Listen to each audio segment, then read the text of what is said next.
Hello.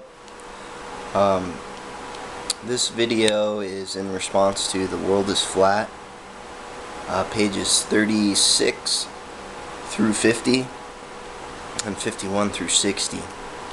We're again going back to the book Runaway World, talking about globalization again. The book really starts off by talking about how globalization is changing the dynamics of the world in which we live. The old institutions of the past, the nation state, countries like India, Britain, China, United States, Mexico, really are kind of fading away into really one. That there's one state. That globalization is forcing us to connect to one another. So really the economic policies that one state implements, say India implements some economic reforms, really because of the business is so intertwined internationally with international economies, that it really doesn't matter, that the nation state is kind of dwindling away. We call these shell institutions, that the outside remains the same, the countries, the sovereign nations, their borders and such, but really the workings and the dynamics on the inside are changing because of globalization. There's two chapters that we read. The first has to do with risk. Risk is if you think about, maybe playing a card game, or, maybe making a bet with a friend. Risk is really the possible future outcomes. In the book, it talks about different types of risk. The first being external risk. That really, in the past and in antiquity, external risk focused on nature and how nature can affect us. We might have a bad harvest. We might get sick. Things like that. But really, we are moving into the realm of manufactured risks. How we can have an influence over our environment. How we can affect the risk of our environment. Things like global warming, deforestation, things of this nature. They are realms in which we have responsibility, that we are affecting our natural world. And so there's many more hurricanes. There's proponents for global warming say we're changing the climate of the world. All these things have to do with us.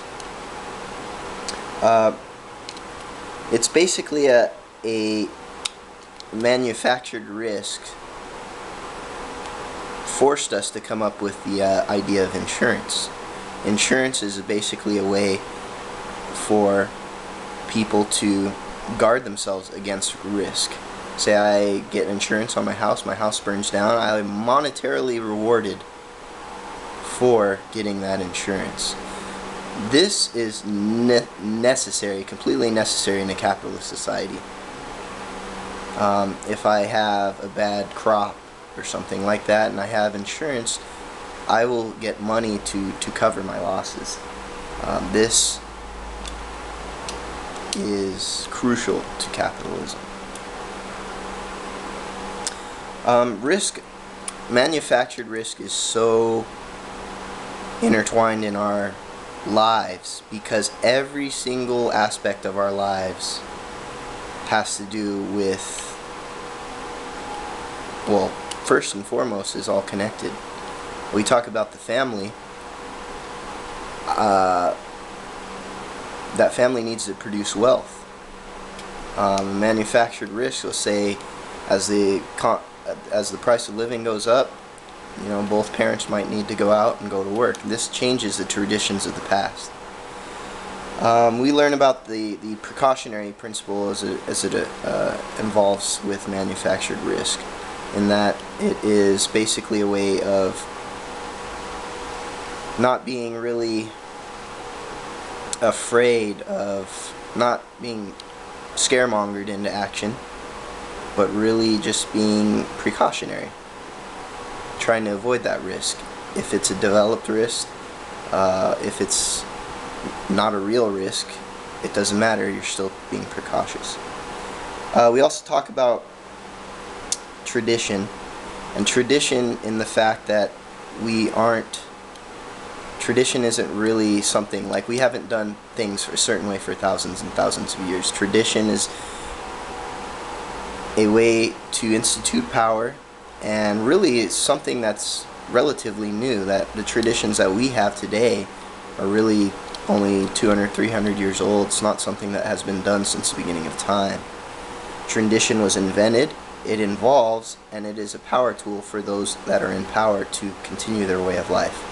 They love the past. That is a earmark of conservatism. And tradition is important because it promotes our way of life in this runaway world.